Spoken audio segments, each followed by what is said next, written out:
صحیح بخاری حدیث نمبر 101۔ عورتوں نے رسول اللہ صلی اللہ علیہ وسلم سے کہا کہ آپ سے فائدہ اٹھانے میں مرد ہم سے آگے بڑھ گئے ہیں، اس لیے آپ اپنی طرف سے ہمارے وعظ کے لیے بھی کوئی دن خاص فرما دیں۔ تو آپ صلی اللہ علیہ وسلم نے ان سے ایک دن کا وعدہ فرما لیا۔ اس دن عورتوں سے آپ نے ملاقات کی اور انہیں وعظ فرمایا اور مناسب احکام سنائے۔ جو کچھ آپ صلی اللہ علیہ وسلم نے ان سے فرمایا تھا اس میں یہ بات بھی تھی کہ جو کوئی عورت تم میں سے اپنے 3 لڑکے آگے بھیج دے گی تو وہ اس کے لیے دوزخ سے پناہ بن جائیں گے۔ اس پر ایک عورت نے کہا اگر 2 بچے بھیج دے؟ آپ نے فرمایا ہاں، اور 2 کا بھی یہ حکم ہے۔ صحیح بخاری حدیث نمبر 103۔ نبی کریم صلی اللہ علیہ وسلم نے فرمایا کہ جس سے حساب لیا گیا اسے عذاب کیا جائے گا۔ حضرت عائشہ رضی اللہ تعالی عنہا فرماتی ہیں کہ یہ سن کر میں نے کہا کہ کیا اللہ نے یہ نہیں فرمایا کہ ان قریب اس سے آسان حساب لیا جائے گا؟ رسول اللہ صلی اللہ علیہ وسلم نے فرمایا کہ یہ صرف اللہ کے دربار میں پیشی کا ذکر ہے، لیکن جس کے حساب میں جانچ پڑتال کی گئی سمجھو وہ غارت ہو گیا۔ صحیح بخاری حدیث نمبر 104۔ رسول اللہ صلی اللہ علیہ وسلم نے اللہ کی حمد و ثنا بیان کی، پھر فرمایا کہ مکے کو اللہ نے حرام کیا ہے، آدمیوں نے حرام نہیں کیا۔ تو سن لو کہ کسی شخص کے لیے جو اللہ پر اور یوم آخرت پر ایمان رکھتا ہو جائز نہیں ہے کہ مکے میں خون ریزی کرے یا اس کا کوئی پیڑ کاٹے۔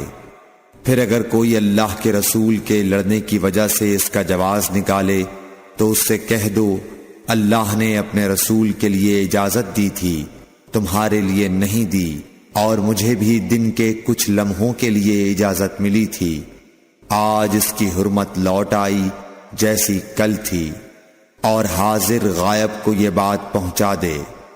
صحیح بخاری حدیث نمبر 105۔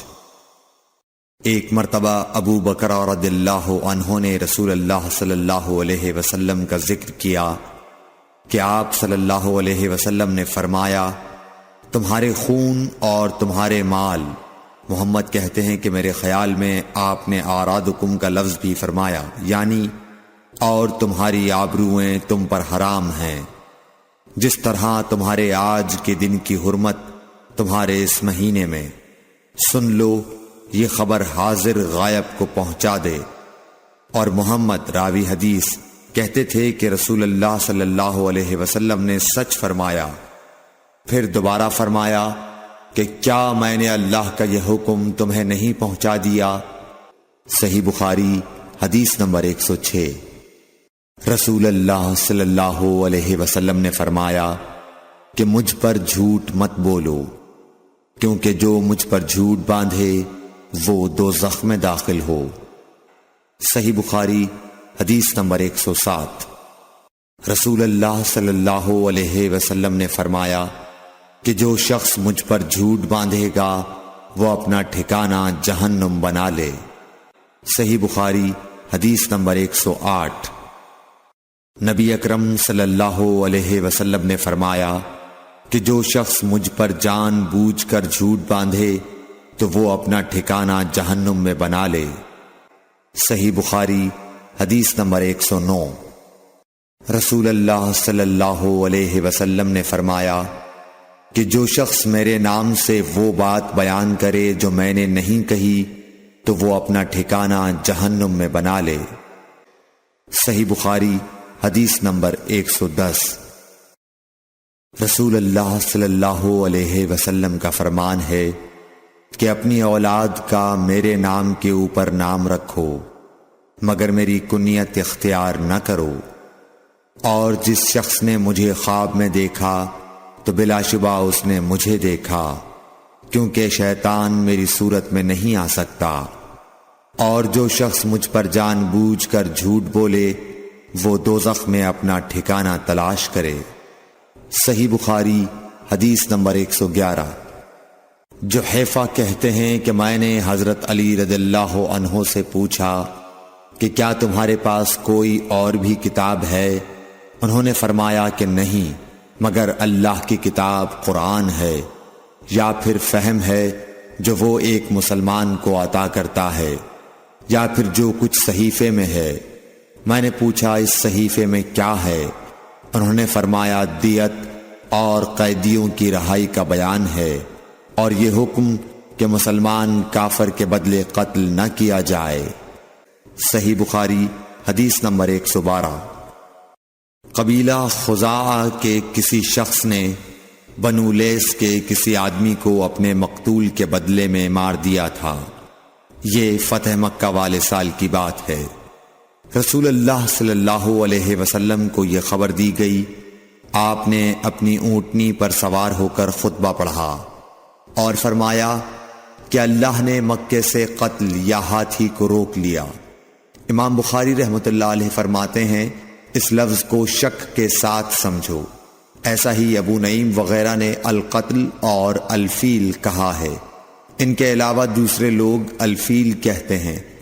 پھر رسول اللہ صلی اللہ علیہ وسلم نے فرمایا کہ اللہ نے ان پر اپنے رسول اور مسلمانوں کو غالب کر دیا، اور سمجھ لو کہ وہ مکہ کسی کے لیے حلال نہیں ہوا، نہ مجھ سے پہلے اور نہ آئندہ کبھی ہوگا، اور میرے لیے بھی صرف دن کے تھوڑے سے حصے کے لیے حلال کر دیا گیا تھا۔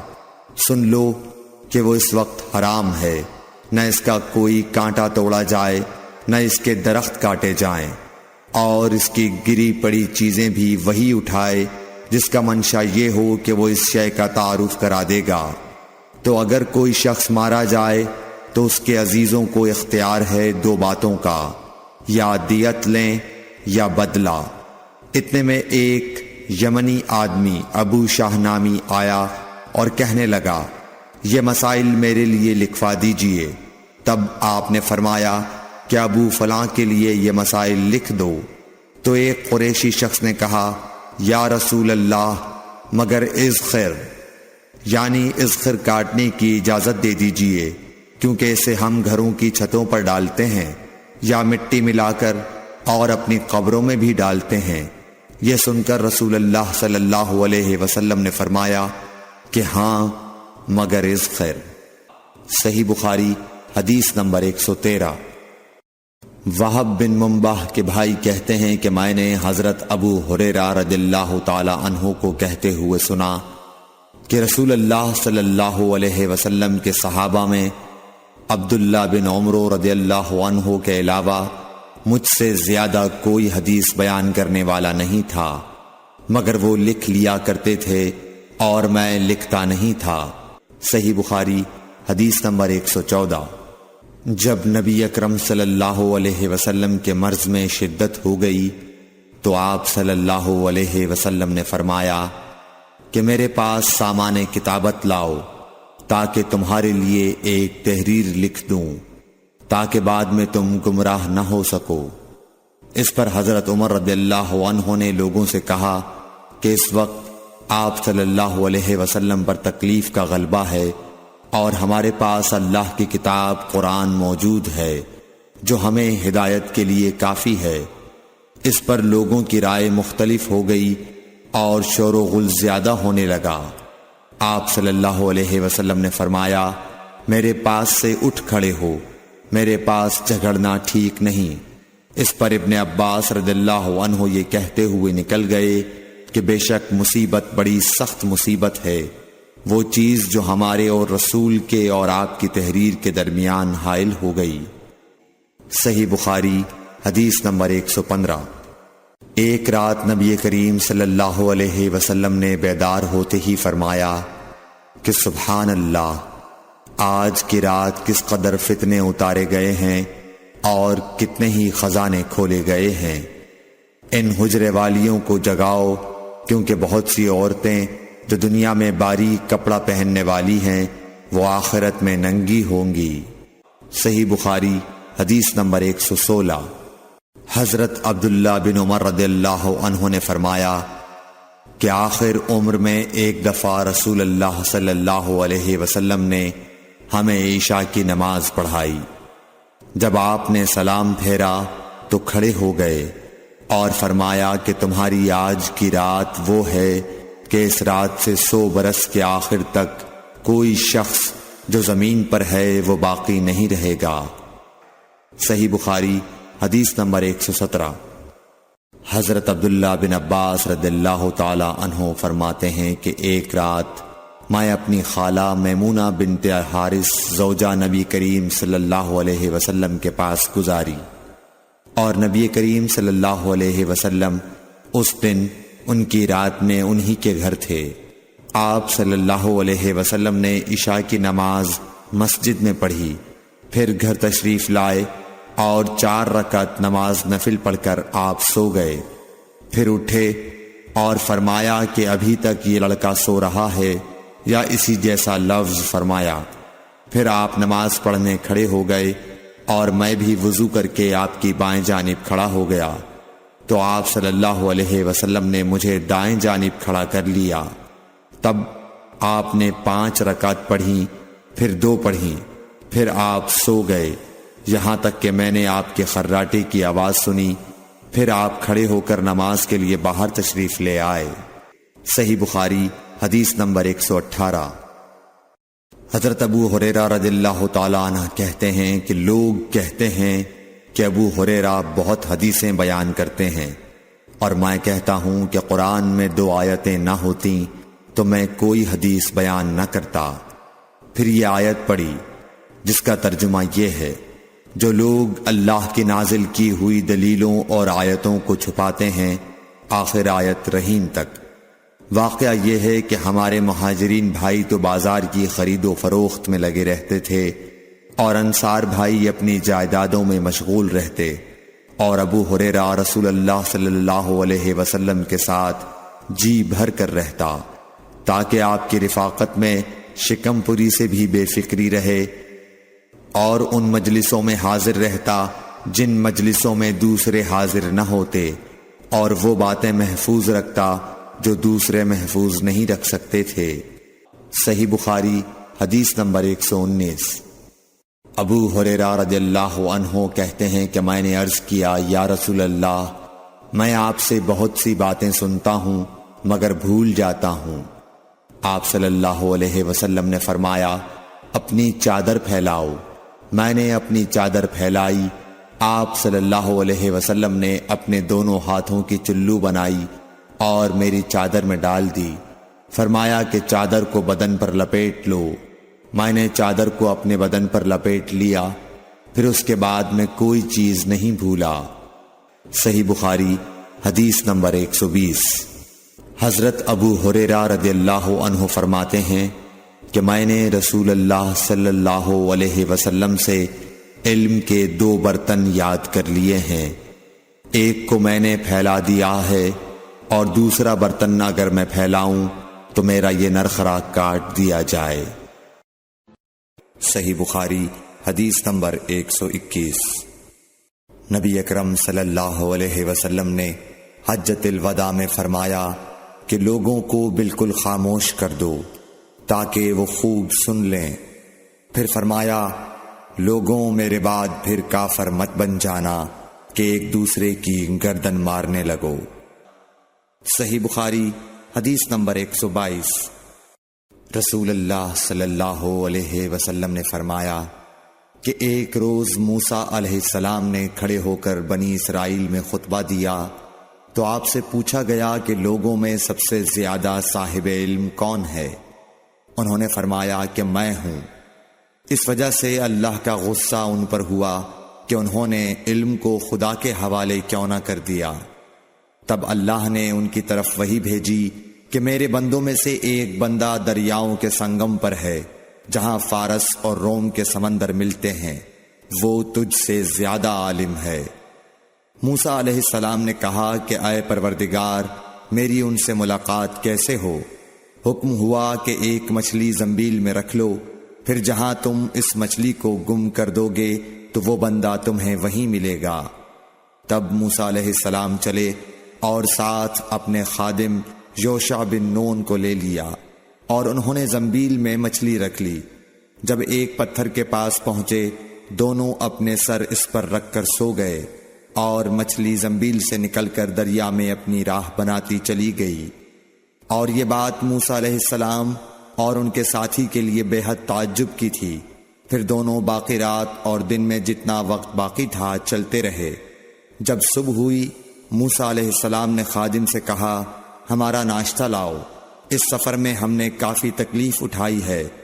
اور موسیٰ علیہ السلام بالکل نہیں تھکے تھے، مگر جب اس جگہ سے آگے نکل گئے جہاں تک انہیں جانے کا حکم ملا تھا تب ان کے خادم نے کہا کہ کیا آپ نے دیکھا تھا کہ جب ہم صخرہ کے پاس ٹھہرے تھے تو میں مچھلی کا ذکر بھول گیا۔ بقول بعض صخرہ کے نیچے آب حیات تھا، وہ اس مچھلی پر پڑا اور وہ زندہ ہو کر بقدرت الہی دریا میں چل دی۔ یہ سن کر موسیٰ علیہ السلام بولے کہ یہی وہ جگہ ہے جس کی ہمیں تلاش تھی، تو وہ پچھلے پاؤں واپس ہو گئے۔ جب پتھر تک پہنچے تو دیکھا کہ ایک شخص کپڑا اوڑھے ہوئے موجود ہے۔ موسیٰ علیہ السلام نے انہیں سلام کیا۔ خضر نے کہا کہ تمہاری سرزمین میں سلام کہاں؟ پھر موسیٰ علیہ السلام نے کہا کہ میں موسیٰ ہوں۔ خضر بولے کہ بنی اسرائیل کے موسیٰ؟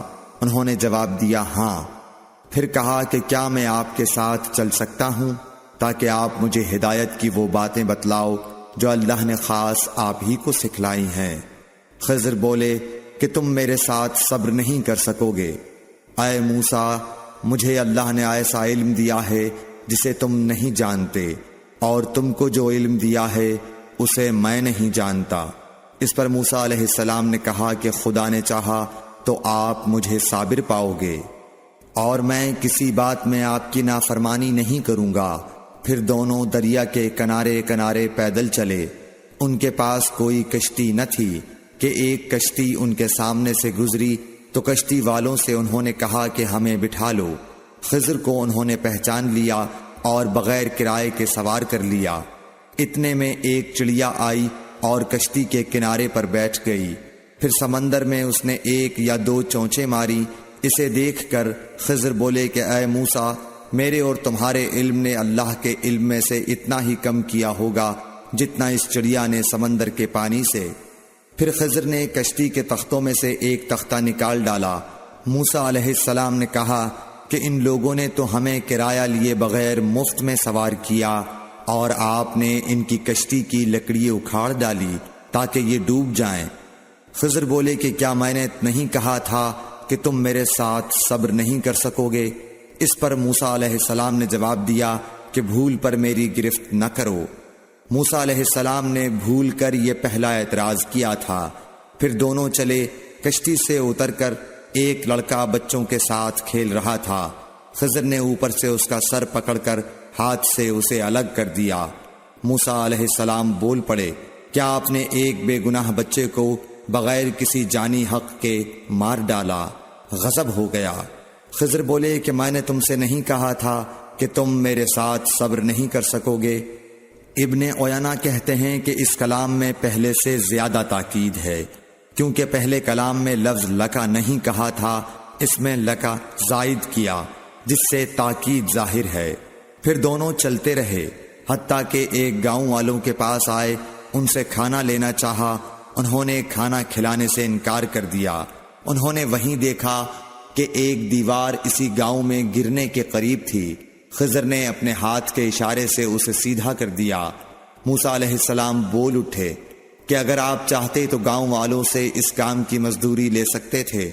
خضر نے کہا کہ بس اب ہم اور تم میں جدائی کا وقت آ گیا ہے۔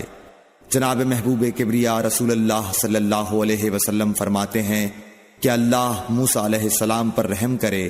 ہماری تمنا تھی کہ موسیٰ علیہ السلام کچھ دیر اور صبر کرتے تو مزید واقعات ان دونوں کے بیان کیے جاتے اور ہمارے سامنے روشنی میں آتے، مگر حضرت موسیٰ علیہ السلام کی عجلت نے اس علم لدنی کے سلسلے کو جلد ہی منقطع کرا دیا۔ صحیح بخاری حدیث نمبر 123۔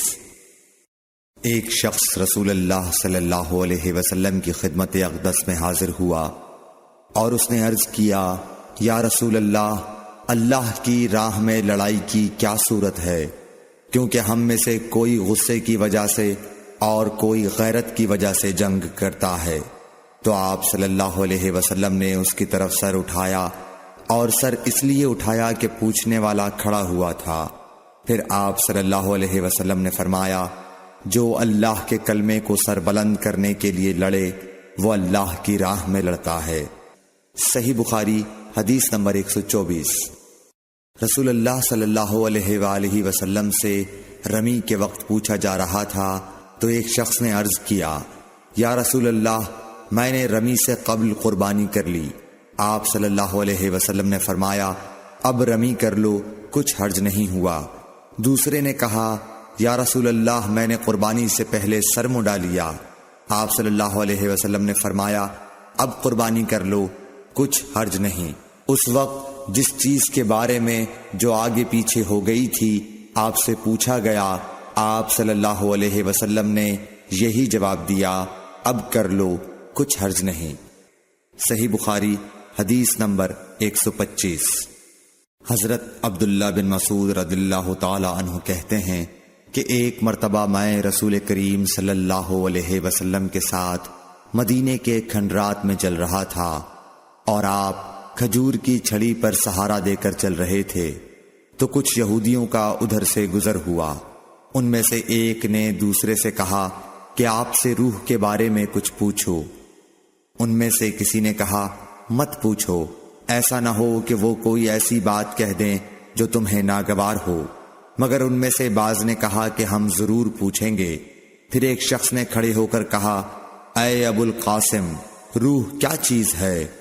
آپ نے خاموشی اختیار فرمائی۔ میں نے دل میں کہا کہ آپ پر وحی آ رہی ہے، اس لیے میں کھڑا ہو گیا۔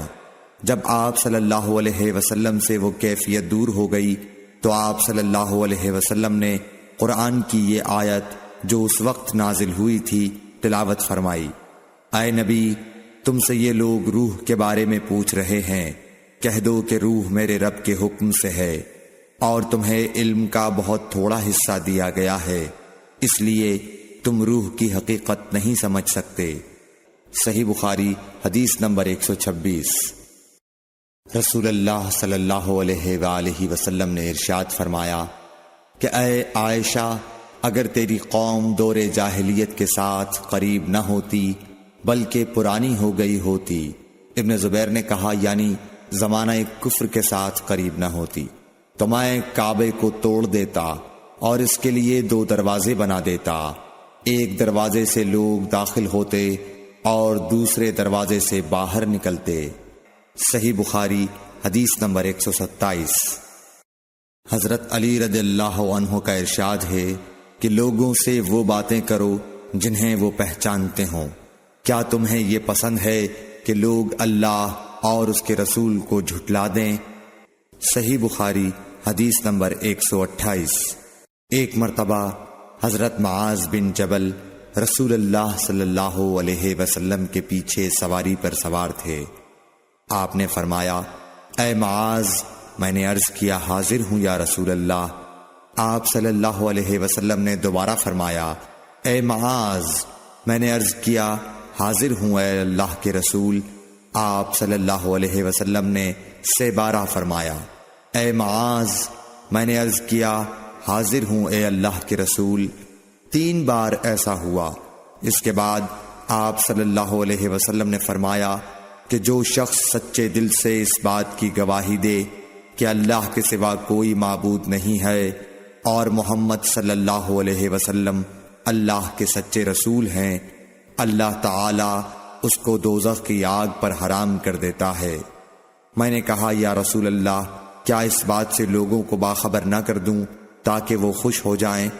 آپ صلی اللہ علیہ وسلم نے فرمایا، اگر تم یہ خبر سناؤ گے تو لوگ اس پر بھروسہ کر بیٹھیں گے اور عمل چھوڑ دیں گے۔ صحیح بخاری حدیث نمبر 129۔ رسول کریم صلی اللہ علیہ وسلم نے ایک روز معاذ رضی اللہ عنہ سے فرمایا کہ جو شخص اللہ سے اس کیفیت کے ساتھ ملاقات کرے کہ اس نے اللہ کے ساتھ کسی کو شریک نہ کیا ہو، وہ یقیناً جنت میں داخل ہوگا۔ معاذ بولے، یا رسول اللہ، کیا میں اس بات کی لوگوں کو بشارت نہ سنا دوں؟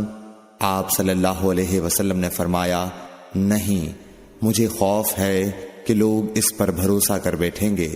صحیح بخاری حدیث نمبر 130۔ ام سلیم نامی ایک عورت رسول کریم صلی اللہ علیہ وسلم کی خدمت اقدس میں حاضر ہوئیں اور عرض کیا کہ یا رسول اللہ، اللہ تعالی حق بات بیان کرنے سے نہیں شرماتا، اس لیے میں پوچھتی ہوں کہ کیا احتلام سے عورت پر بھی غسل ضروری ہے؟ آپ صلی اللہ علیہ وسلم نے فرمایا کہ ہاں، جب عورت پانی دیکھ لے، یعنی کپڑے وغیرہ پر منی کا اثر معلوم ہو۔ تو یہ سن کر حضرت ام سلمہ رضی اللہ عنہا نے شرم کی وجہ سے اپنا چہرہ چھپا لیا اور کہا، یا رسول اللہ، کیا عورت کو بھی احتلام ہوتا ہے؟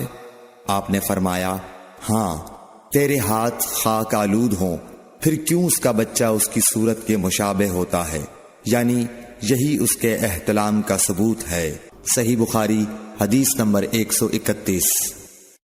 رسول اللہ صلی اللہ علیہ وسلم نے ایک مرتبہ فرمایا کہ درختوں میں سے ایک درخت ایسا ہے جس کے پتے کبھی نہیں جھڑتے، اور اس کی مثال مسلمان جیسی ہے، مجھے بتلاؤ وہ کیا درخت ہے؟ تو لوگ جنگلی درختوں کی سوچ میں پڑ گئے، اور عبداللہ بن عمر کے دل میں آیا کہ میں بتلا دوں کہ وہ کھجور کا پیڑ ہے۔ عبداللہ کہتے ہیں کہ پھر مجھے شرم آ گئی اور میں چپ ہی رہا۔ تب لوگوں نے عرض کیا، یا رسول اللہ، آپ ہی خود اس کے بارے میں بتلائیے۔ آپ نے فرمایا، وہ کھجور ہے۔ عبداللہ کہتے ہیں کہ میرے جی میں جو بات تھی وہ اپنے والد حضرت عمر رضی اللہ عنہ کو بتلائی۔ وہ کہنے لگے کہ اگر تو اس وقت کہہ دیتا تو میرے لیے ایسے ایسے قیمتی سرمایے سے زیادہ محبوب ہوتا۔ صحیح بخاری حدیث نمبر 132۔ حضرت علی رضی اللہ تعالی عنہ سے روایت ہے کہ میں ایسا شخص تھا جسے جریان مزی کی شکایت تھی، تو میں نے اپنے شاگرد مقداد کو حکم دیا کہ وہ رسول اللہ صلی اللہ علیہ وسلم سے دریافت کریں، تو انہوں نے آپ صلی اللہ علیہ وسلم سے اس بارے میں پوچھا۔ آپ صلی اللہ علیہ وسلم نے فرمایا کہ اس مرض میں غسل نہیں ہے، ہاں وضو فرض ہے۔ صحیح بخاری حدیث نمبر 133۔ ایک آدمی نے مسجد میں کھڑے ہو کر عرض کیا، یا رسول اللہ، آپ ہمیں کس جگہ سے احرام باندھنے کا حکم دیتے ہیں؟ تو رسول اللہ صلی اللہ علیہ وسلم نے فرمایا، مدینے والے ذوالحلیفہ سے احرام باندھیں، اور اہل شام جحفہ سے، اور نجد والے قرن منازل سے۔ ابن عمر نے فرمایا کہ لوگوں کا خیال ہے کہ رسول اللہ صلی اللہ علیہ وسلم نے فرمایا کہ یمن والے یلملم سے احرام باندھیں، اور ابن عمر کہا کرتے تھے کہ مجھے یہ آخری جملہ رسول اللہ صلی اللہ علیہ وسلم سے یاد نہیں۔ صحیح بخاری حدیث نمبر 134۔ ایک شخص نے آپ صلی اللہ علیہ وسلم سے پوچھا کہ احرام باندھنے والے کو کیا پہننا چاہیے؟ آپ صلی اللہ علیہ وسلم نے فرمایا کہ نہ قمیص پہنے، نہ صافہ باندھے، اور نہ پجامہ، اور نہ کوئی سرپوش اوڑھے، اور نہ کوئی زعفران اور ورس سے رنگا ہوا کپڑا پہنے، اور اگر جوتے نہ ملیں تو موزے پہن لے، اور انہیں اس طرح کاٹ دے کہ ٹخنوں سے نیچے ہو جائیں۔ صحیح بخاری حدیث نمبر 135۔ رسول اللہ صلی اللہ علیہ وسلم نے فرمایا کہ جو شخص حدث کرے اس کی نماز قبول نہیں ہوتی جب تک کہ وہ دوبارہ وضو نہ کر لے۔ حضرموت کے ایک شخص نے پوچھا کہ اے ابو ہریرہ، حدث ہونا کیا ہے؟ آپ نے فرمایا، پخانے کے مقام سے نکلنے والی آواز والی یا بے آواز والی ہوا۔ صحیح بخاری حدیث نمبر 136۔ رسول اللہ صلی اللہ علیہ وآلہ وسلم نے فرمایا کہ میری امت کے لوگ وضو کے نشانات کی وجہ سے قیامت کے دن سفید پیشانی اور سفید ہاتھ پاؤں والوں کی شکل میں بلائے جائیں گے، تو تم میں سے جو کوئی اپنی چمک بڑھانا چاہتا ہے تو وہ بڑھا لے، یعنی وضو اچھی طرح کر لے۔ صحیح بخاری حدیث نمبر 137۔ رسول کریم صلی اللہ علیہ وسلم سے شکایت کی گئی کہ ایک شخص ہے جسے یہ خیال ہوتا ہے کہ نماز میں کوئی چیز یعنی ہوا نکلتی معلوم ہوئی ہے۔ آپ صلی اللہ علیہ وسلم نے فرمایا کہ نماز سے نہ پھرے یا نہ مڑے جب تک آواز نہ سنے یا بو نہ پائے۔ صحیح بخاری حدیث نمبر 138۔ نبی کریم صلی اللہ علیہ وسلم سوئے یہاں تک کہ آپ خراٹے لینے لگے، پھر آپ نے نماز پڑھی، اور کبھی راوی نے یوں کہا کہ آپ صلی اللہ علیہ وسلم لیٹ گئے پھر خراٹے لینے لگے، پھر آپ صلی اللہ علیہ وسلم کھڑے ہوئے، اس کے بعد نماز پڑھی۔ ابن عباس رضی اللہ تعالی عنہ کہتے تھے کہ ایک مرتبہ میں نے اپنی خالہ ام المومنین حضرت میمونہ کے گھر رات گزاری تو میں نے دیکھا کہ رسول اللہ صلی اللہ علیہ وسلم رات کو اٹھے۔ جب تھوڑی رات باقی رہ گئی تو آپ صلی اللہ علیہ وسلم نے اٹھ کر ایک لٹکے ہوئے مشکیزے سے ہلکا سا وضو کیا۔ عمرو اس کا ہلکا پن اور معمولی ہونا بیان کرتے تھے، اور آپ کھڑے ہو کر نماز پڑھنے لگے تو میں نے بھی اسی طرح وضو کیا جس طرح آپ صلی اللہ علیہ وسلم نے کیا تھا، پھر آ کر آپ کے بائیں طرف کھڑا ہو گیا، اور کبھی سفیان نے ان یسارہ کے بجائے ان شمالہ کا لفظ کہا، مطلب دونوں کا ایک ہی ہے۔ پھر آپ صلی اللہ علیہ وسلم نے مجھے پھیر لیا اور اپنی داہنی جانب کر لیا، پھر نماز پڑھی جس قدر اللہ کو منظور تھا، پھر آپ لیٹ گئے اور سو گئے حتیٰ کہ خراٹوں کی آواز آنے لگی۔ پھر آپ کی خدمت میں مؤذن حاضر ہوا اور اس نے آپ کو نماز کی اطلاع دی۔ آپ صلی اللہ علیہ وسلم اس کے ساتھ نماز کے لیے تشریف لے گئے، پھر آپ نے نماز پڑھی اور وضو نہیں کیا۔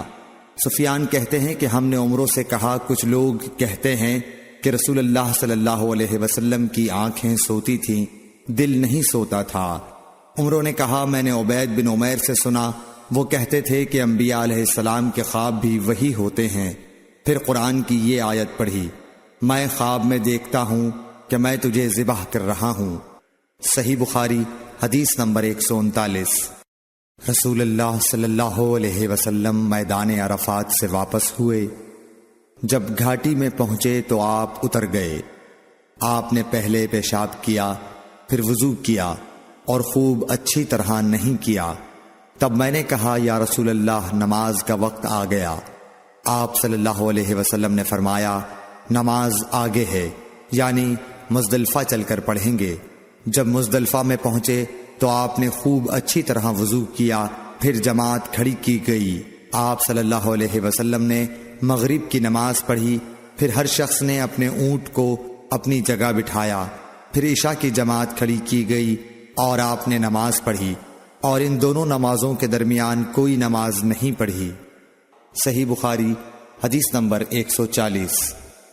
ابن عباس رضی اللہ تعالی عنہ نے وضو کیا تو اپنا چہرہ دھویا، اس طرح کہ پہلے پانی کے ایک چلو سے کلی کی اور ناک میں پانی دیا، پھر پانی کا ایک اور چلو لیا، پھر اس کو اس طرح کیا، یعنی دوسرے ہاتھ کو ملایا، پھر اس سے اپنا چہرہ دھویا، پھر پانی کا دوسرا چلو لیا اور اس سے اپنا داہنا ہاتھ دھویا، پھر پانی کا ایک اور چلو لے کر اس سے اپنا بایاں ہاتھ دھویا، اس کے بعد اپنے سر کا مسح کیا، پھر پانی کا چلو لے کر داہنے پاؤں پر ڈالا اور اسے دھویا، پھر دوسرے چلو سے اپنا پاؤں دھویا، یعنی بایاں پاؤں۔ اس کے بعد کہا کہ میں نے رسول اللہ صلی اللہ علیہ وسلم کو اسی طرح وضو کرتے ہوئے دیکھا ہے۔ صحیح بخاری حدیث نمبر 131۔ رسول اللہ صلی اللہ علیہ وسلم نے ایک مرتبہ فرمایا کہ درختوں میں سے ایک درخت ایسا ہے جس کے پتے کبھی نہیں جھڑتے، اور اس کی مثال مسلمان جیسی ہے، مجھے بتلاؤ وہ کیا درخت ہے؟ تو لوگ جنگلی درختوں کی سوچ میں پڑ گئے، اور عبداللہ بن عمر کے دل میں آیا کہ میں بتلا دوں کہ وہ کھجور کا پیڑ ہے۔ عبداللہ کہتے ہیں کہ پھر مجھے شرم آ گئی اور میں چپ ہی رہا۔ تب لوگوں نے عرض کیا، یا رسول اللہ، آپ ہی خود اس کے بارے میں بتلائیے۔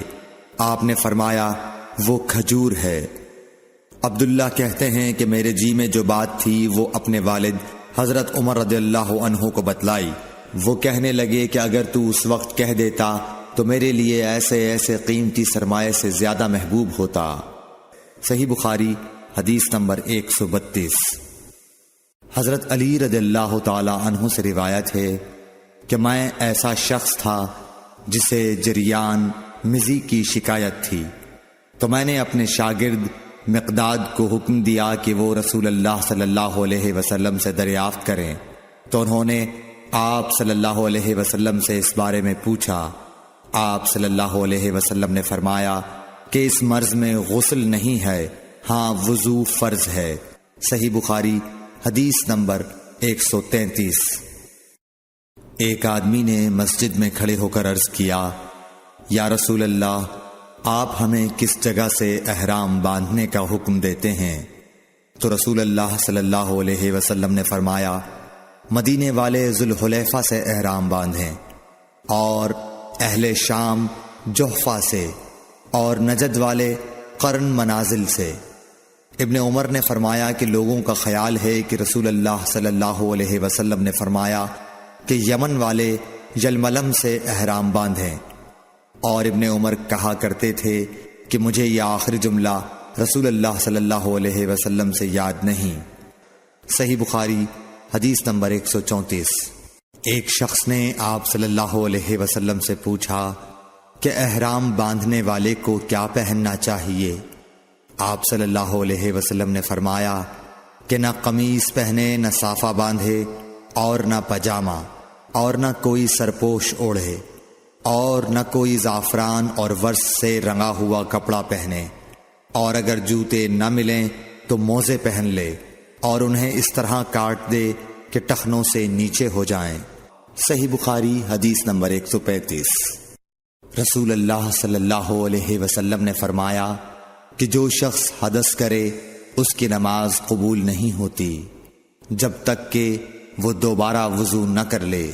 حضرموت کے ایک شخص نے پوچھا کہ اے ابو ہریرہ، حدث ہونا کیا ہے؟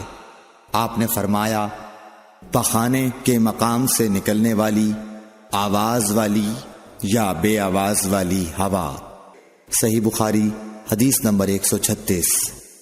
رسول اللہ صلی اللہ علیہ وآلہ وسلم نے فرمایا کہ میری امت کے لوگ وضو کے نشانات کی وجہ سے قیامت کے دن سفید پیشانی اور سفید ہاتھ پاؤں والوں کی شکل میں بلائے جائیں گے، تو تم میں سے جو کوئی اپنی چمک بڑھانا چاہتا ہے تو وہ بڑھا لے، یعنی وضو اچھی طرح کر لے۔ صحیح بخاری حدیث نمبر 137۔ رسول کریم صلی اللہ علیہ وسلم سے شکایت کی گئی کہ ایک شخص ہے جسے یہ خیال ہوتا ہے کہ نماز میں کوئی چیز یعنی ہوا نکلتی معلوم ہوئی ہے۔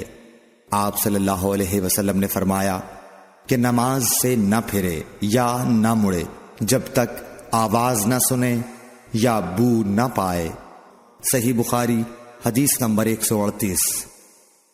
نبی کریم صلی اللہ علیہ وسلم سوئے یہاں تک کہ آپ خراٹے لینے لگے، پھر آپ نے نماز پڑھی، اور کبھی راوی نے یوں کہا کہ آپ صلی اللہ علیہ وسلم لیٹ گئے، پھر خراٹے لینے لگے، پھر آپ صلی اللہ علیہ وسلم کھڑے ہوئے، اس کے بعد نماز پڑھی۔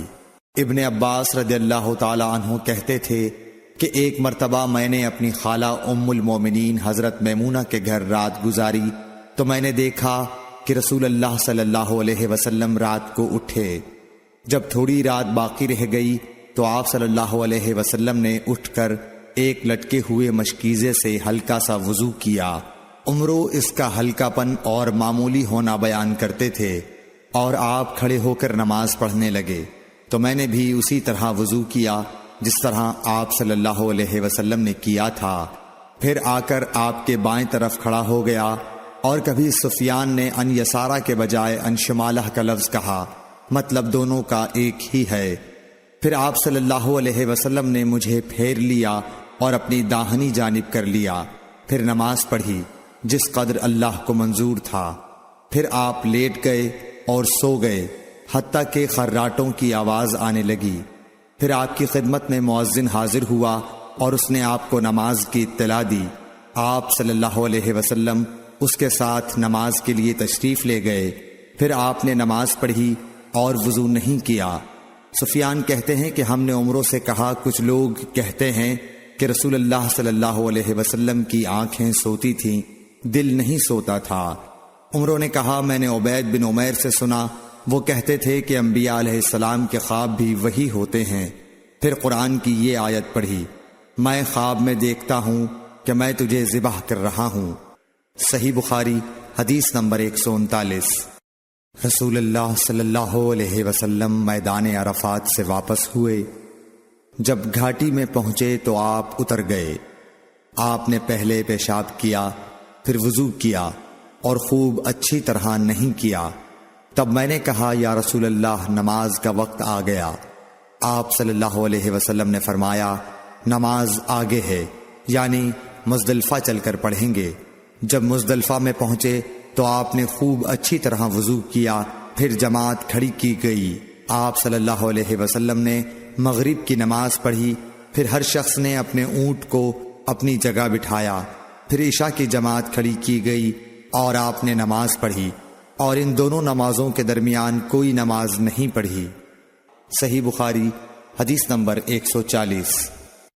ابن عباس رضی اللہ تعالی عنہ نے وضو کیا تو اپنا چہرہ دھویا، اس طرح کہ پہلے پانی کے ایک چلو سے کلی کی اور ناک میں پانی دیا، پھر پانی کا ایک اور چلو لیا، پھر اس کو اس طرح کیا، یعنی دوسرے ہاتھ کو ملایا، پھر اس سے اپنا چہرہ دھویا، پھر پانی کا دوسرا چلو لیا اور اس سے اپنا داہنا ہاتھ دھویا، پھر پانی کا ایک اور چلو لے کر اس سے اپنا بایاں ہاتھ دھویا، اس کے بعد اپنے سر کا مسح کیا، پھر پانی کا چلو لے کر داہنے پاؤں پر ڈالا اور اسے دھویا، پھر دوسرے چلو سے اپنا پاؤں دھویا، یعنی بایاں پاؤں۔ اس کے بعد کہا کہ میں نے رسول اللہ صلی اللہ علیہ وسلم کو اسی طرح وضو کرتے ہوئے دیکھا ہے۔ صحیح بخاری حدیث نمبر 141۔ نبی اکرم صلی اللہ علیہ وآلہ وسلم نے فرمایا، جب تم میں سے کوئی اپنی بیوی سے جمع کرے تو کہے، اللہ کے نام کے ساتھ شروع کرتا ہوں۔ اے اللہ، ہمیں شیطان سے بچا اور شیطان کو اس چیز سے دور رکھ جو تو اس جمع کے نتیجے میں ہمیں عطا فرمائے۔ یہ دعا پڑھنے کے بعد جمع کرنے سے میاں بیوی کو جو اولاد ملے گی اسے شیطان نقصان نہیں پہنچا سکتا۔ صحیح بخاری حدیث نمبر 142۔ رسول کریم صلی اللہ علیہ وسلم جب قضاء حاجت کے لیے بیت الخلاء میں داخل ہوتے تو یہ دعا پڑھتے، اے اللہ، میں ناپاک جنوں اور ناپاک جنیوں سے تیری پناہ مانگتا ہوں۔ صحیح بخاری حدیث نمبر 143۔ ابن عباس رضی اللہ تعالی عنہ سے روایت ہے کہ نبی کریم صلی اللہ علیہ وسلم پخانے میں تشریف لے گئے۔ میں نے پخانے کے قریب آپ کے لیے وضو کا پانی رکھ دیا۔ باہر نکل کر آپ نے پوچھا، یہ کس نے رکھا؟ جب آپ کو بتلایا گیا تو آپ نے میرے لیے دعا کی اور فرمایا، اے اللہ، اس کو دین کی سمجھ عطا فرمائیو۔ صحیح بخاری حدیث نمبر 144۔ رسول اللہ صلی اللہ علیہ وسلم نے فرمایا کہ جب تم میں سے کوئی پخانے میں جائے تو قبلے کی طرف منہ کرے، نہ اس کی طرف پشت کرے، بلکہ مشرق کی طرف منہ کر لو یا مغرب کی طرف۔ صحیح بخاری حدیث نمبر 145۔ لوگ کہتے تھے کہ جب قضاء حاجت کے لیے بیٹھو تو نہ قبلے کی طرف منہ کرو نہ بیت المقدس کی طرف۔ یہ سن کر عبداللہ بن عمر رضی اللہ تعالی عنہ نے فرمایا کہ ایک دن میں اپنے گھر کی چھت پر چڑھا تو میں نے حضرت صلی اللہ علیہ وسلم کو دیکھا کہ آپ بیت المقدس کی طرف منہ کر کے 2 اینٹوں پر قضاء حاجت کے لیے بیٹھے ہیں۔ پھر عبداللہ بن عمر رضی اللہ عنہ نے واسع سے کہا کہ شاید تم ان لوگوں میں سے ہو جو اپنے چوتڑوں کے بل نماز پڑھتے ہیں۔ تب میں نے کہا، اللہ کی قسم میں نہیں جانتا کہ آپ کا مطلب کیا ہے۔ امام مالک رحمۃ اللہ نے کہا کہ عبداللہ بن عمر رضی اللہ تعالی عنہ نے اس سے وہ شخص مراد لیا جو نماز میں زمین سے اونچا نہ رہے، سجدے میں زمین سے چمٹ جائے۔ صحیح بخاری حدیث نمبر 146۔ رسول اللہ صلی اللہ علیہ وسلم کی بیویاں رات میں مناصے کی طرف قضائے حاجت کے لیے جاتی اور مناصے ایک کھلا میدان ہے، تو حضرت عمر رسول اللہ صلی اللہ علیہ وسلم سے کہا کرتے تھے کہ اپنی بیویوں کو پردہ کرائیے، مگر رسول اللہ صلی اللہ علیہ وسلم نے اس پر عمل نہیں کیا۔ ایک روز رات کو عشاء کے وقت حضرت سودا بنت زمعہ رسول اللہ صلی اللہ علیہ وسلم کی اہلیہ جو دراز قد عورت تھیں باہر گئیں۔ حضرت عمر رضی اللہ عنہ نے انہیں آواز دی اور کہا ہم نے تمہیں پہچان لیا، اور ان کی خواہش یہ تھی کہ پردے کا حکم نازل ہو جائے، چنانچہ اس کے بعد اللہ نے پردے کا حکم نازل فرما دیا۔ صحیح بخاری حدیث نمبر 147۔ آپ صلی اللہ علیہ وسلم نے اپنی بیویوں سے فرمایا کہ تمہیں قضائے حاجت کے لیے باہر نکلنے کی اجازت ہے۔ صحیح بخاری حدیث نمبر 148۔ عبداللہ بن عمر رضی اللہ تعالی عنہ فرماتے ہیں کہ ایک دن میں اپنی بہن اور رسول اللہ صلی اللہ علیہ وسلم کی اہلیہ محترمہ حفصہ کے مکان کی چھت پر اپنی کسی ضرورت سے چڑھا تو مجھے رسول اللہ صلی اللہ علیہ وسلم قضائے حاجت کرتے وقت قبلے کی طرف پشت اور شام کی طرف منہ کیے ہوئے نظر آئے۔ صحیح بخاری حدیث نمبر 149۔ عبداللہ بن عمر رضی اللہ تعالی عنہ نے خبر دی، وہ کہتے ہیں کہ ایک دن میں اپنے گھر کی چھت پر چڑھا تو مجھے رسول اللہ صلی اللہ علیہ وسلم 2 اینٹوں پر قضائے حاجت کے وقت بیت المقدس کی طرف منہ کیے ہوئے نظر آئے۔ صحیح بخاری حدیث نمبر 150۔ انس بن مالک رضی اللہ تعالی عنہ کہتے تھے کہ جب رسول اللہ صلی اللہ علیہ وسلم رفع حاجت کے لیے نکلتے تو میں اور ایک لڑکا اپنے ساتھ پانی کا برتن لے آتے تھے، مطلب یہ کہ اس پانی سے رسول اللہ صلی اللہ علیہ وسلم طہارت کیا کرتے تھے۔ صحیح بخاری حدیث نمبر 151۔ انس رضی اللہ تعالی عنہ کہتے ہیں کہ جب نبی کریم صلی اللہ علیہ وسلم قضائے حاجت کے لیے نکلتے، میں اور ایک لڑکا دونوں آپ صلی اللہ علیہ وسلم کے پیچھے جاتے تھے اور ہمارے ساتھ پانی کا ایک برتن ہوتا تھا۔ صحیح بخاری حدیث نمبر 152۔ انس بن مالک کہتے تھے کہ رسول اللہ صلی اللہ علیہ وسلم پخانے میں جاتے تو میں اور ایک لڑکا پانی کا برتن اور نیزہ لے کر چلتے تھے، پانی سے آپ طہارت کرتے تھے۔ صحیح بخاری حدیث نمبر 153۔ رسول اللہ صلی اللہ علیہ وسلم نے فرمایا جب تم میں سے کوئی پانی پیے تو برتن میں سانس نہ لے، اور جب پخانے میں جائے تو اپنی شرمگاہ کو داہنے ہاتھ سے نہ چھوئے اور نہ داہنے ہاتھ سے استنجا کرے۔ صحیح بخاری حدیث نمبر 154۔ نبی کریم صلی اللہ علیہ وسلم نے فرمایا جب تم میں سے کوئی پیشاب کرے تو اپنا وضو اپنے داہنے ہاتھ سے نہ پکڑے، نہ داہنے سے طہارت کرے، نہ پانی پیتے وقت برتن میں سانس لے۔ صحیح بخاری حدیث نمبر 155۔ حضرت ابو ہریرہ کہتے ہیں کہ رسول کریم صلی اللہ علیہ وسلم ایک مرتبہ رفع حاجت کے لیے تشریف لے گئے۔ آپ کی عادت مبارکہ تھی کہ آپ چلتے وقت ادھر ادھر نہیں دیکھا کرتے تھے، تو میں بھی آپ کے پیچھے آپ کے قریب پہنچ گیا۔ مجھے دیکھ کر آپ نے فرمایا کہ مجھے پتھر ڈھونڈ دو تاکہ میں ان سے پاکی حاصل کروں، یا اسی جیسا کوئی لفظ فرمایا، اور فرمایا کہ ہڈی اور گوبر نہ لانا۔ چنانچہ میں اپنے دامن میں پتھر بھر کر آپ کے پاس لے گیا اور آپ کے پہلو میں رکھ دیے اور آپ کے پاس سے ہٹ گیا۔ جب آپ قضائے حاجت سے فارغ ہوئے تو آپ نے پتھروں سے استنجا کیا۔ صحیح بخاری حدیث نمبر 156۔ عبداللہ بن مسعود رضی اللہ تعالی عنہ کہتے تھے کہ نبی کریم صلی اللہ علیہ وسلم رفع حاجت کے لیے گئے تو آپ نے مجھے فرمایا کہ میں 3 پتھر تلاش کر کے آپ کے پاس لاؤں، لیکن مجھے 2 پتھر ملے، تیسرا ڈھونڈا مگر مل نہ سکا، تو میں نے خشک گوبر اٹھا لیا، اس کو لے کر آپ کے پاس آ گیا۔ آپ نے پتھر تو لے لیے مگر گوبر پھینک دیا اور فرمایا یہ خود ناپاک ہے۔ صحیح بخاری حدیث نمبر 157۔ ابن عباس رضی اللہ تعالی عنہ کہتے ہیں کہ رسول اللہ صلی اللہ علیہ وسلم نے وضو میں ہر عضو کو ایک ایک مرتبہ دھویا۔ صحیح بخاری حدیث نمبر 158۔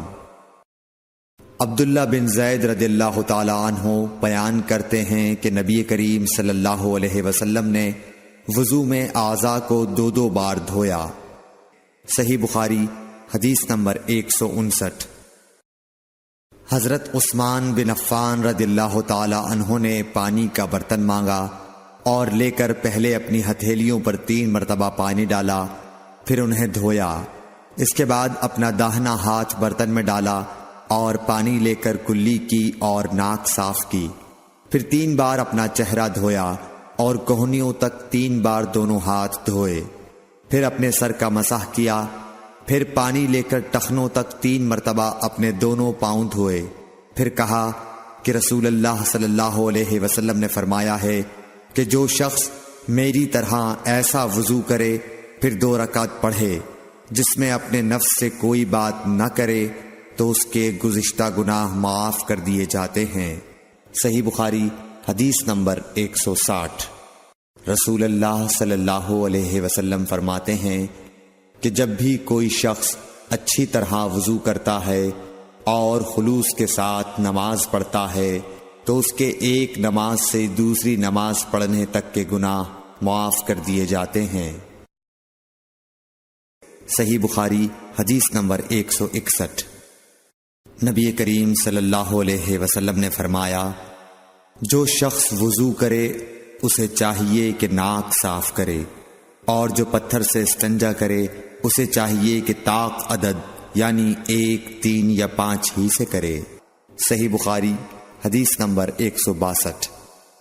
رسول اللہ صلی اللہ علیہ وسلم نے فرمایا کہ جب تم میں سے کوئی وضو کرے تو اسے چاہیے کہ اپنی ناک میں پانی دے، پھر اسے صاف کرے، اور جو شخص پتھروں سے استنجا کرے اسے چاہیے کہ بے جوڑ عدد یعنی 1 یا 3 سے استنجا کرے، اور جب تم میں سے کوئی سو کر اٹھے تو وضو کے پانی میں ہاتھ ڈالنے سے پہلے اسے دھو لے، کیونکہ تم میں سے کوئی نہیں جانتا کہ رات کو اس کا ہاتھ کہاں رہا ہے۔ صحیح بخاری حدیث نمبر 163۔ عبداللہ بن عمر رضی اللہ تعالی عنہ کہتے ہیں کہ ایک مرتبہ رسول اللہ صلی اللہ علیہ وسلم ایک سفر میں ہم سے پیچھے رہ گئے، پھر تھوڑی دیر بعد آپ صلی اللہ علیہ وسلم نے ہم کو پا لیا اور عصر کا وقت آ پہنچا تھا۔ ہم وضو کرنے لگے اور اچھی طرح پاؤں دھونے کے بجائے جلدی میں ہم پاؤں پر مسح کرنے لگے۔ آپ صلی اللہ علیہ وسلم نے فرمایا ایڑیوں کے لیے آگ کا عذاب ہے، 2 مرتبہ یا 3 مرتبہ فرمایا۔ صحیح بخاری حدیث نمبر 164۔ حضرت عثمان رضی اللہ تعالی عنہ نے وضو کا پانی منگوایا اور اپنے دونوں ہاتھوں پر برتن سے پانی لے کر ڈالا، پھر دونوں ہاتھوں کو 3 دفعہ دھویا، پھر اپنا داہنا ہاتھ وضو کے پانی میں ڈالا، پھر کلی کی، پھر ناک میں پانی دیا، پھر ناک صاف کی، پھر 3 دفعہ اپنا منہ دھویا اور کوہنیوں تک 3 دفعہ ہاتھ دھوئے، پھر اپنے سر کا مسح کیا، پھر ہر ایک پاؤں 3 دفعہ دھویا، پھر فرمایا میں نے رسول اللہ صلی اللہ علیہ وسلم کو دیکھا کہ آپ میرے اس وضو جیسا وضو فرمایا کرتے تھے، اور آپ صلی اللہ علیہ وسلم نے فرمایا کہ جو شخص میرے اس وضو جیسا وضو کرے اور حضور قلب سے 2 رکعت پڑھے جس میں اپنے دل سے باتیں نہ کرے تو اللہ تعالیٰ اس کے پچھلے گناہ معاف کر دیتا ہے۔ صحیح بخاری حدیث نمبر 165۔ ابو ہریرہ رضی اللہ تعالیٰ عنہ لوگوں کے پاس سے گزرے اور لوگ لوٹے سے وضو کر رہے تھے۔ آپ رضی اللہ تعالیٰ عنہ نے کہا اچھی طرح وضو کرو، کیونکہ ابو القاسم صلی اللہ علیہ وسلم نے فرمایا خشک ایڑیوں کے لیے آگ کا عذاب ہے۔ صحیح بخاری حدیث نمبر 166۔ عبداللہ بن جریح نے عبداللہ بن عمر سے کہا اے ابو عبد الرحمن، میں نے تمہیں 4 ایسے کام کرتے ہوئے دیکھا ہے جنہیں تمہارے ساتھیوں کو کرتے ہوئے نہیں دیکھا۔ وہ کہنے لگے اے ابن جریح وہ کیا ہیں؟ ابن جریح نے کہا کہ میں نے طواف کے وقت آپ کو دیکھا کہ 2 یمانی رکنوں کے سوا کسی اور رکن کو آپ نہیں چھوتے ہو۔ دوسرے میں نے آپ کو سبتی جوتے پہنے ہوئے دیکھا، اور تیسرے میں نے دیکھا کہ آپ زرد رنگ استعمال کرتے ہو، اور چوتھی بات میں نے یہ دیکھی کہ جب آپ مکے میں تھے لوگ ذی الحج کا چاند دیکھ کر لبیک پکارنے لگتے ہیں اور حج کا احرام باندھ لیتے ہیں، اور آپ 8ویں تاریخ تک احرام نہیں باندھتے۔ حضرت عبداللہ بن عمر رضی اللہ تعالی عنہ نے جواب دیا کہ دوسرے ارکان کو تو میں یوں نہیں چھوتا کہ میں نے رسول اللہ صلی اللہ علیہ وسلم کو یمانی رکنوں کے علاوہ کسی اور رکن کو چھوتے ہوئے نہیں دیکھا، اور رہے سبتی جوتے تو میں نے رسول اللہ صلی اللہ علیہ وسلم کو ایسے جوتے پہنے ہوئے دیکھا کہ جن کے چمڑے پر بال نہیں تھے، اور آپ انہی کو پہنے پہنے وضو فرمایا کرتے تھے، تو میں بھی انہی کو پہننا پسند کرتا ہوں۔ اور زرد رنگ کی یہ بات ہے کہ میں نے رسول اللہ صلی اللہ علیہ وسلم کو زرد رنگ رنگتے ہوئے دیکھا ہے، تو میں بھی اسی رنگ سے رنگنا پسند کرتا ہوں۔ اور احرام باندھنے کا معاملہ یہ ہے کہ میں نے رسول اللہ صلی اللہ علیہ وسلم کو اس وقت تک احرام باندھتے ہوئے نہیں دیکھا جب تک آپ کی اونٹنی آپ کو لے کر نہ چل پڑتی۔ صحیح بخاری حدیث نمبر 167۔ رسول اللہ صلی اللہ علیہ وسلم نے اپنی مرحومہ صاحبزادی حضرت زینب کو غسل دیتے وقت فرمایا تھا کہ غسل داہنی طرف سے دو اور اعضائے وضو سے غسل کی ابتدا کرو۔ صحیح بخاری حدیث نمبر 168۔ ام المومنین حضرت عائشہ رضی اللہ تعالی عنہا فرماتی ہیں کہ رسول اللہ صلی اللہ علیہ وسلم جوتا پہننے، کنگھی کرنے، وضو کرنے اور اپنے ہر کام میں داہنی طرف سے کام کی ابتدا کرنے کو پسند فرمایا کرتے تھے۔ صحیح بخاری حدیث نمبر 169۔ انس بن مالک رضی اللہ تعالی عنہ فرماتے ہیں کہ میں نے رسول اللہ صلی اللہ علیہ وسلم کو دیکھا کہ نماز عصر کا وقت آ گیا، لوگوں نے پانی تلاش کیا، جب انہیں پانی نہ ملا تو رسول اللہ صلی اللہ علیہ وسلم کے پاس ایک برتن میں وضو کے لیے پانی لایا گیا۔ رسول اللہ صلی اللہ علیہ وسلم نے اس میں اپنا ہاتھ ڈال دیا اور لوگوں کو حکم دیا کہ اسی برتن سے وضو کریں۔ حضرت انس رضی اللہ تعالی عنہ کہتے ہیں کہ میں نے دیکھا کہ آپ کی انگلیوں کے نیچے سے پانی چشمے کی طرح ابل رہا تھا، یہاں تک کہ قافلے کے آخری آدمی نے بھی وضو کر لیا۔ صحیح بخاری حدیث نمبر 170۔ ابن سیرین کہتے ہیں کہ میں نے عبیدہ رضی اللہ تعالی عنہ سے کہا کہ ہمارے پاس رسول اللہ صلی اللہ علیہ وسلم کے کچھ بال مبارک ہیں جو ہمیں حضرت انس رضی اللہ تعالی عنہ سے یا ان کے گھر والوں کی طرف سے ملے ہیں۔ یہ سن کر عبیدہ نے کہا کہ اگر میرے پاس ان بالوں میں سے ایک بھی ہو تو وہ میرے لیے ساری دنیا اور اس کی ہر چیز سے زیادہ عزیز ہے۔ صحیح بخاری حدیث نمبر 171۔ رسول کریم صلی اللہ علیہ وسلم نے حجۃ الوداع میں جب سر کے بال منڈوائے تو سب سے پہلے ابو طلحہ رضی اللہ تعالی عنہ نے آپ کے بال لیے تھے۔ صحیح بخاری حدیث نمبر 172۔ رسول اللہ صلی اللہ علیہ وسلم نے فرمایا کہ جب کتا تم میں سے کسی کے برتن میں سے کچھ پی لے تو اس کو 7 مرتبہ دھو لو تو پاک ہو جائے گا۔ صحیح بخاری حدیث نمبر 173۔ رسول کریم صلی اللہ علیہ وسلم نے فرمایا کہ ایک شخص نے ایک کتے کو دیکھا جو پیاس کی وجہ سے گیلی مٹی کھا رہا تھا، تو اس شخص نے اپنا موزہ لیا اور اس سے پانی بھر کر پلانے لگا حتیٰ کہ اس کو خوب سیراب کر دیا۔ اللہ نے اس شخص کے اس کام کی قدر کی اور اسے جنت میں داخل کر دیا۔ صحیح بخاری حدیث نمبر 174۔ رسول اللہ صلی اللہ علیہ وسلم کے زمانے میں کتے مسجد میں آتے جاتے تھے، لیکن لوگ ان جگہوں پر پانی نہیں چھڑکتے تھے۔ صحیح بخاری حدیث نمبر 175۔ عدی بن حاتم کہتے ہیں کہ میں نے رسول اللہ صلی اللہ علیہ وسلم سے کتے کے شکار کے متعلق دریافت کیا تو آپ صلی اللہ علیہ وسلم نے فرمایا کہ جب تو اپنے سدھائے ہوئے کتے کو چھوڑے اور وہ شکار کر لے تو تو اس شکار کو کھا، اور اگر وہ کتا اس شکار میں سے خود کچھ کھا لے تو تو اس کو نہ کھائیو، کیونکہ اب اس نے شکار اپنے لیے پکڑا ہے۔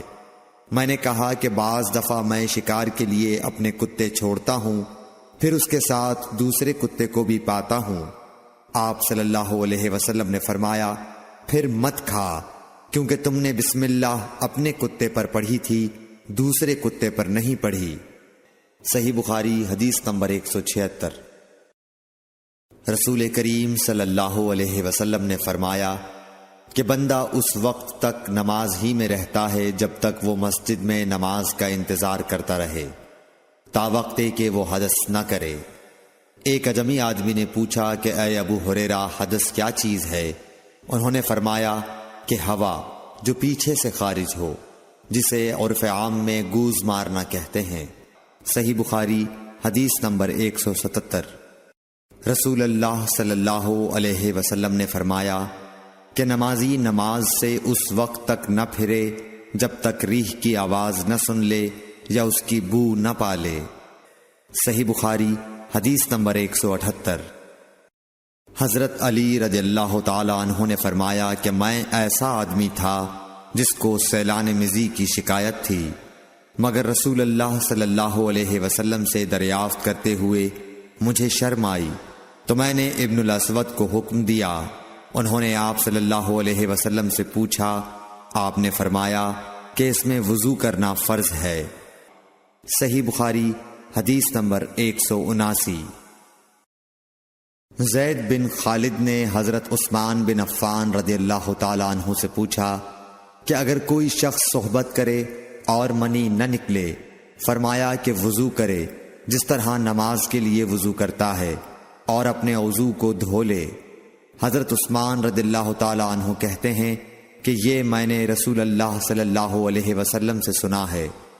زید بن خالد کہتے ہیں کہ پھر میں نے اس کے بارے میں حضرت علی، زبید، طلحہ اور ابی بن کعب رضی اللہ عنہم سے دریافت کیا، سب نے اس شخص کے بارے میں یہی حکم دیا۔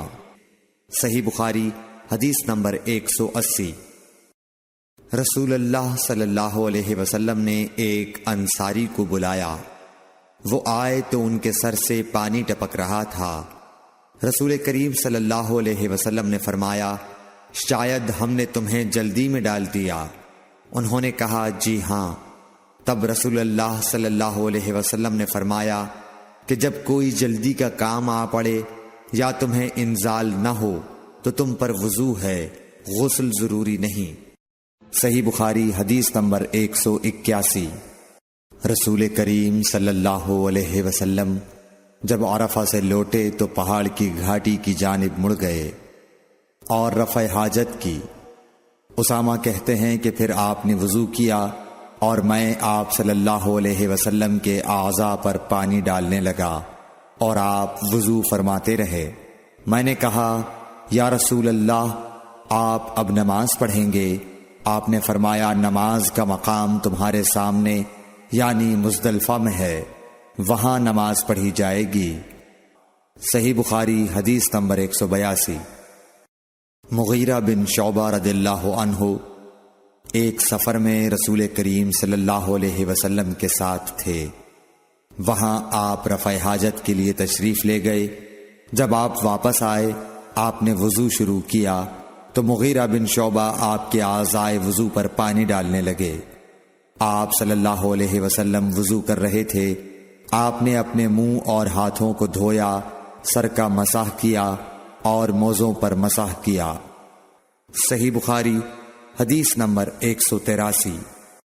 عبداللہ بن عباس رضی اللہ تعالی عنہ نے رات رسول کریم صلی اللہ علیہ وسلم کی زوجہ مطہرہ اور اپنی خالہ میمونہ رضی اللہ عنہا کے گھر میں گزاری۔ وہ فرماتے ہیں کہ میں تکیے کے عرض یعنی گوشے کی طرف لیٹ گیا اور رسول کریم صلی اللہ علیہ وسلم اور آپ کی اہلیہ نے معمول کے مطابق تکیے کی لمبائی پر سر رکھ کر آرام فرمایا۔ رسول اللہ صلی اللہ علیہ وسلم سوتے رہے۔ اور جب آدھی رات ہو گئی یا اس سے کچھ پہلے یا اس کے کچھ بعد آپ بیدار ہوئے اور اپنے ہاتھوں سے اپنی نیند کو دور کرنے کے لیے آنکھیں ملنے لگے۔ پھر آپ نے سورہ آل عمران کی آخری 10 آیتیں پڑھیں۔ پھر ایک مشکیزے کے پاس جو چھت میں لٹکا ہوا تھا آپ کھڑے ہو گئے اور اس سے وضو کیا، خوب اچھی طرح پھر کھڑے ہو کر نماز پڑھنے لگے۔ ابن عباس رضی اللہ تعالی عنہ کہتے ہیں میں نے بھی کھڑے ہو کر اسی طرح کیا جس طرح آپ نے وضو کیا تھا۔ پھر جا کر میں بھی آپ کے پہلو مبارک میں کھڑا ہو گیا۔ آپ نے اپنا داہنا ہاتھ میرے سر پر رکھا اور میرا دایاں کان پکڑ کر اسے مروڑنے لگے۔ پھر آپ نے 2 رکعتیں پڑھیں، اس کے بعد پھر 2 رکعتیں پڑھیں، پھر 2 رکعتیں پڑھیں، پھر 2 رکعتیں پڑھیں، پھر 2 رکعتیں پڑھیں، پھر 2 رکعتیں پڑھ کر اس کے بعد آپ نے وتر پڑھا اور لیٹ گئے۔ پھر جب مؤذن آپ کے پاس آیا تو آپ نے اٹھ کر 2 رکعت معمولی طور پر پڑھیں، پھر باہر تشریف لا کر صبح کی نماز پڑھی۔ صحیح بخاری حدیث نمبر 184۔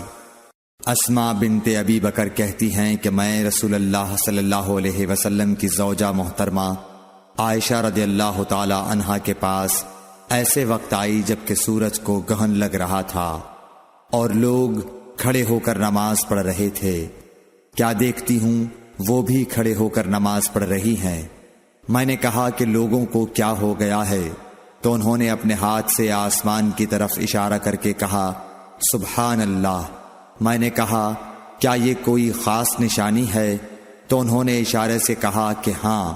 تو میں بھی آپ کے ساتھ نماز کے لیے کھڑی ہو گئی۔ آپ نے اتنا قیام فرمایا کہ مجھ پر غشی طاری ہونے لگی اور میں اپنے سر پر پانی ڈالنے لگی۔ جب رسول اللہ صلی اللہ علیہ وسلم نماز سے فارغ ہوئے تو آپ نے اللہ کی حمد و ثنا بیان کی اور فرمایا آج کوئی چیز ایسی نہیں رہی جس کو میں نے اپنی اس جگہ نہ دیکھ لیا ہو، حتیٰ کہ جنت اور دوزخ کو بھی دیکھ لیا۔ اور مجھ پر یہ وحی کی گئی ہے کہ تم لوگوں کو قبروں میں آزمایا جائے گا، دجال جیسی آزمائش یا اس کے قریب قریب۔ راوی کا بیان ہے کہ میں نہیں جانتی کہ اسماء نے کون سا لفظ کہا۔ تم میں سے ہر ایک کے پاس اللہ کے فرشتے بھیجے جائیں گے اور اس سے کہا جائے گا کہ تمہارا اس شخص یعنی محمد صلی اللہ علیہ وسلم کے بارے میں کیا خیال ہے؟ پھر اسماء نے لفظ ایماندار کہا یا یقین رکھنے والا کہا، مجھے یاد نہیں۔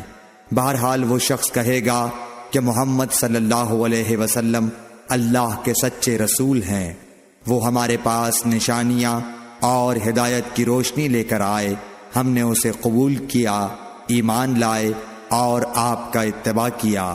پھر اس سے کہہ دیا جائے گا کہ تو سو جا، در حال یہ کہ تو مرد صالح ہے اور ہم جانتے تھے کہ تو مومن ہے۔ اور بہرحال منافق یا شکی آدمی، اسماء نے کون سا لفظ کہا مجھے یاد نہیں۔ جب اس سے پوچھا جائے گا کہے گا کہ میں کچھ نہیں جانتا، میں نے لوگوں کو جو کہتے سنا وہی میں نے بھی کہہ دیا۔ صحیح بخاری حدیث نمبر 185۔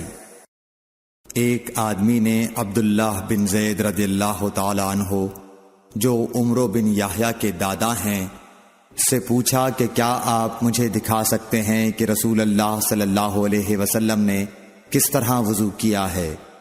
عبداللہ بن زید رضی اللہ تعالی عنہ نے کہا کہ ہاں۔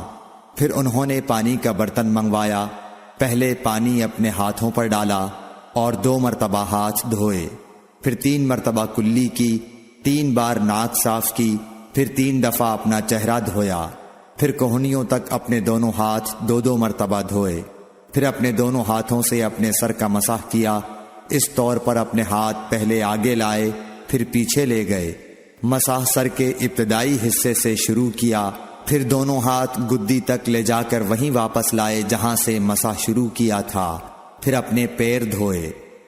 صحیح بخاری حدیث نمبر 186۔ عمرو بن حسن نے عبداللہ بن زید رضی اللہ تعالیٰ عنہ سے رسول اللہ صلی اللہ علیہ وسلم کے وضو کے بارے میں پوچھا تو انہوں نے پانی کا تشت منگوایا، اور ان پوچھنے والوں کے لیے رسول اللہ صلی اللہ علیہ وسلم کا سا وضو کیا۔ پہلے تشت سے اپنے ہاتھوں پر پانی گرایا، پھر 3 بار ہاتھ دھوئے، پھر اپنا ہاتھ تشت میں ڈالا اور پانی لیا، پھر کلی کی، ناک میں پانی ڈالا، ناک صاف کی 3 چلوؤں سے، پھر اپنا ہاتھ تشت میں ڈالا اور 3 مرتبہ منہ دھویا، پھر اپنے دونوں ہاتھ کوہنیوں تک دوبارہ دھوئے، پھر اپنا ہاتھ تشت میں ڈالا اور سر کا مسح کیا، پہلے آگے لائے پھر پیچھے لے گئے 1 بار، ٹخنوں تک اپنے دونوں پاؤں دھوئے۔ صحیح بخاری حدیث نمبر 187۔ ابو جحیفہ رضی اللہ تعالی عنہ کہتے تھے کہ ایک دن رسول اللہ صلی اللہ علیہ وسلم ہمارے پاس دوپہر کے وقت تشریف لائے تو آپ کے لیے وضو کا پانی حاضر کیا گیا، جس سے آپ نے وضو فرمایا۔ لوگ آپ کے وضو کا بچا ہوا پانی لے کر اسے اپنے بدن پر پھیرنے لگے۔ آپ نے ظہر کی 2 رکعتیں ادا کیں اور عصر کی بھی 2 رکعتیں، اور آپ کے سامنے آڑ کے لیے ایک نیزہ تھا۔ صحیح بخاری حدیث نمبر 188۔ ابو موسیٰ اشعری رضی اللہ تعالی عنہ کہتے ہیں کہ نبی کریم صلی اللہ علیہ وسلم نے ایک پیالہ منگوایا جس میں پانی تھا، اس سے آپ نے اپنے ہاتھ دھوئے اور اسی پیالے میں منہ دھویا اور اسی میں کلی فرمائی، پھر فرمایا تو تم لوگ اس کو پی لو اور اپنے چہروں اور سینوں پر ڈال لو۔ صحیح بخاری حدیث نمبر 189۔ محمود بن ربی جب چھوٹے تھے تو رسول اللہ صلی اللہ علیہ وسلم نے انہی کے کنویں کے پانی سے ان کے منہ میں کلی ڈالی تھی، اور عروہ نے اسی حدیث کو مسور وغیرہ سے بھی روایت کیا ہے، اور ہر ایک راوی ان دونوں میں سے ایک دوسرے کی تصدیق کرتے ہیں کہ جب رسول اللہ صلی اللہ علیہ وسلم وضو فرماتے تو آپ کے بچے ہوئے وضو کے پانی پر صحابہ رضی اللہ عنہم جھگڑنے کے قریب ہو جاتے تھے۔ صحیح بخاری حدیث نمبر 190۔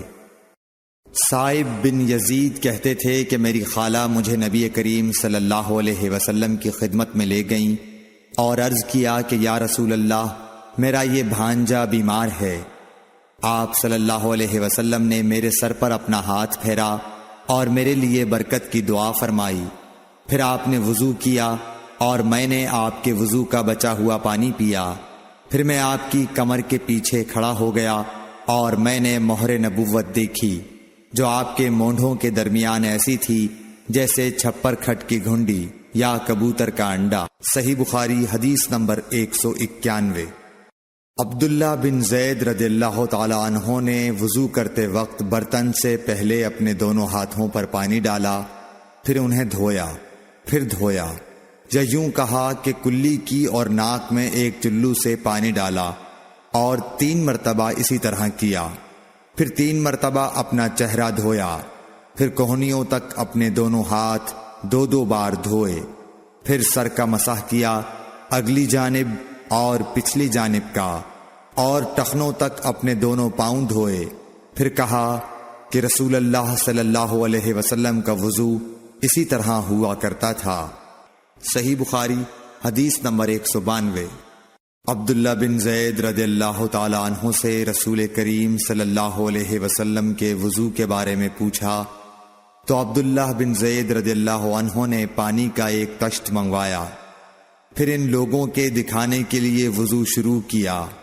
پہلے تشت سے اپنے ہاتھوں پر پانی گرایا، پھر انہیں 3 بار دھویا، پھر اپنا ہاتھ برتن کے اندر ڈالا، پھر کلی کی اور ناک میں پانی ڈال کر ناک صاف کی 3 چلوؤں سے 3 دفعہ، پھر اپنا ہاتھ برتن کے اندر ڈالا اور اپنے منہ کو 3 بار دھویا، پھر اپنا ہاتھ برتن کے اندر ڈالا اور دونوں ہاتھ کوہنیوں تک 2 بار دھوئے، پھر سر پر مسح کیا، اس طرح کہ پہلے آگے کی طرف اپنا ہاتھ لائے، پھر پیچھے کی طرف لے گئے، پھر برتن میں اپنا ہاتھ ڈالا اور اپنے دونوں پاؤں دھوئے۔ دوسری روایت میں ہم سے موسیٰ نے ان سے وہیب نے بیان کیا کہ آپ نے سر کا مسح 1 دفعہ کیا۔ صحیح بخاری حدیث نمبر 193۔ رسول کریم صلی اللہ علیہ وسلم کے زمانے میں عورت اور مرد سب ایک ساتھ ایک ہی برتن سے وضو کیا کرتے تھے، یعنی وہ مرد اور عورتیں جو ایک دوسرے کے محرم ہوتے۔ صحیح بخاری حدیث نمبر 194۔ حضرت جابر رضی اللہ تعالی عنہ کہتے تھے کہ رسول کریم صلی اللہ علیہ وسلم میری مزاج پرسی کے لیے تشریف لائے۔ میں بیمار تھا، ایسا کہ مجھے ہوش تک نہیں تھا۔ آپ نے وضو کیا اور اپنے وضو کا پانی مجھ پر چھڑکا تو مجھے ہوش آ گیا۔ میں نے عرض کیا، یا رسول اللہ، میرا وارث کون ہوگا؟ میرا تو صرف ایک کلالہ وارث ہے۔ اس پر آیت میراث نازل ہوئی۔ صحیح بخاری حدیث نمبر 195۔ ایک مرتبہ نماز کا وقت آ گیا تو جس شخص کا مکان قریب ہی تھا وہ وضو کرنے اپنے گھر چلا گیا، اور کچھ لوگ جن کے مکان دور تھے رہ گئے۔ تو رسول کریم صلی اللہ علیہ وسلم کے پاس پتھر کا ایک لگن لایا گیا جس میں کچھ پانی تھا، اور وہ اتنا چھوٹا تھا کہ آپ اس میں اپنی ہتھیلی نہیں پھیلا سکتے تھے، مگر سب نے اس برتن کے پانی سے وضو کر لیا۔ ہم نے حضرت انس رضی اللہ عنہ سے پوچھا کہ تم کتنے نفر تھے؟ کہا 80 سے کچھ زیادہ ہی تھے۔ صحیح بخاری حدیث نمبر 196۔ رسول کریم صلی اللہ علیہ وسلم نے ایک پیالہ منگوایا جس میں پانی تھا، پھر اس میں آپ نے اپنے دونوں ہاتھوں اور چہرے کو دھویا اور اسی میں کلی کی۔ صحیح بخاری حدیث نمبر 197۔ عبداللہ بن زید کہتے ہیں کہ رسول کریم صلی اللہ علیہ وسلم ہمارے گھر تشریف لائے۔ ہم نے آپ صلی اللہ علیہ وسلم کے لیے تانبے کے برتن میں پانی نکالا، اس سے آپ نے وضو کیا، 3 بار چہرہ دھویا، 2 بار ہاتھ دھوئے اور سر کا مسح کیا، اس طرح کہ پہلے آگے کی طرف ہاتھ لائے، پھر پیچھے کی جانب لے گئے اور پیر دھوئے۔ صحیح بخاری حدیث نمبر 198۔ حضرت عائشہ رضی اللہ تعالی عنہا نے فرمایا کہ جب رسول کریم صلی اللہ علیہ وسلم بیمار ہوئے اور آپ کی بیماری زیادہ ہو گئی تو آپ نے اپنی دوسری بیویوں سے اس بات کی اجازت لے لی کہ آپ کی تیمارداری میرے ہی گھر کی جائے۔ انہوں نے آپ کو اجازت دے دی۔ ایک روز رسول کریم صلی اللہ علیہ وسلم 2 آدمیوں کے درمیان سہارا لے کر گھر سے نکلے۔ آپ کے پاؤں کمزوری کی وجہ سے زمین پر گھسٹتے جاتے تھے۔ حضرت عباس رضی اللہ تعالی عنہ اور ایک آدمی کے درمیان آپ باہر نکلے تھے۔ عبید اللہ راوی حدیث کہتے ہیں کہ میں نے یہ حدیث عبداللہ بن عباس رضی اللہ تعالی عنہ کو سنائی تو وہ بولے، تم جانتے ہو دوسرا آدمی کون تھا؟ میں نے عرض کیا کہ نہیں۔ کہنے لگے وہ علی رضی اللہ تعالی عنہ تھے۔ پھر حضرت عائشہ رضی اللہ تعالی عنہا فرماتی تھیں کہ جب نبی کریم صلی اللہ علیہ وسلم اپنے گھر میں داخل ہوئے اور آپ کا مرض بڑھ گیا تو آپ نے فرمایا میرے اوپر ایسی 7 مشکوں کا پانی ڈالو جن کے سربند نہ کھولے گئے ہوں، تاکہ میں سکون کے بعد لوگوں کو کچھ وصیت کروں۔ چنانچہ آپ کو حضرت حفصہ رسول اللہ صلی اللہ علیہ وسلم کی دوسری بیوی کے لگن میں جو تانبے کا تھا بٹھا دیا گیا، اور ہم نے آپ پر ان مشکوں سے پانی بہانا شروع کیا۔ جب آپ ہم کو اشارہ فرمانے لگے کہ بس اب تم نے اپنا کام پورا کر دیا تو اس کے بعد آپ لوگوں کے پاس باہر تشریف لے گئے۔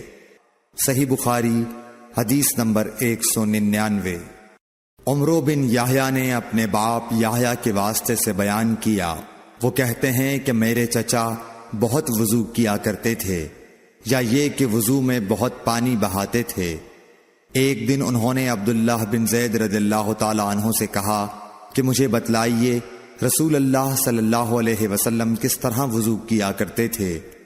انہوں نے پانی کا ایک تشت منگوایا، اس کو پہلے اپنے ہاتھوں پر جھکایا، پھر دونوں ہاتھ 3 بار دھوئے، پھر اپنا ہاتھ تشت میں ڈال کر پانی لیا اور ایک چلو سے کلی کی اور 3 مرتبہ ناک صاف کی، پھر اپنے ہاتھوں سے ایک چلو پانی لیا اور 3 بار اپنا چہرہ دھویا، پھر کوہنیوں تک اپنے دونوں ہاتھ 2 بار دھوئے، پھر ہاتھ میں پانی لے کر اپنے سر کا مسح کیا تو پہلے اپنے ہاتھ پیچھے لے گئے، پھر آگے کی طرف لائے، پھر اپنے دونوں پاؤں دھوئے، اور فرمایا کہ میں نے رسول کریم صلی اللہ علیہ وسلم کو اسی طرح وضو کرتے دیکھا ہے۔ صحیح بخاری حدیث نمبر 200۔ رسول کریم صلی اللہ علیہ وسلم نے پانی کا ایک برتن طلب فرمایا تو آپ کے لیے ایک چوڑے منہ کا پیالہ لایا گیا جس میں کچھ تھوڑا پانی تھا۔ آپ نے اپنی انگلیاں اس میں ڈال دیں۔ انس کہتے ہیں کہ میں پانی کی طرف دیکھنے لگا، پانی آپ کی انگلیوں کے درمیان سے پھوٹ رہا تھا۔ انس کہتے ہیں کہ اس ایک پیالہ پانی سے جن لوگوں نے وضو کیا وہ 70 سے 80 تک تھے۔